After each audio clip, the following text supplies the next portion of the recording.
Al grup de recerca en Smart Health, Salut Intel·ligent, estudiem les diverses maneres d'aplicar les tecnologies de la informació i de les comunicacions per la millora de la provisió de serveis de salut. Principalment ens centrem en dos eixos, les comunicacions amb dispositius mòbils i els sistemes amb entorns sensoritzats.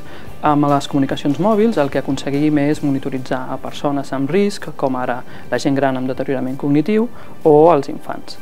I amb la sensorització podem aconseguir dades com ara la temperatura, la humitat o la concentració d'al·lèrgens que ens permeten ajudar a la gent a prendre millors decisions que milloren la seva qualitat de vida. Nosaltres creiem que la Smart Health és un concepte que no és solament tecnològic.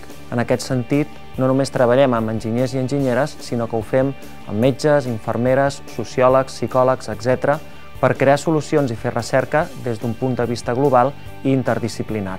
Al nostre grup de recerca analitzem les rutes de les persones mitjançant la tecnologia mòbil i estudiem les possibles anomalies que puguin sorgir respecte a les trajectòries quotidianes de cada persona. Trobem rutes personalitzades, analitzar les trajectòries de les persones i obtenir la informació de sensors de temperatura i humitat de la ciutat. La meva recerca gira entorn a sistemes de recomanació i ajut a la presa de decisions en el context de Smart Health. Des d'un punt de vista social i cognitiu, intentem incrementar l'autonomia tant del pacient com de la seva família.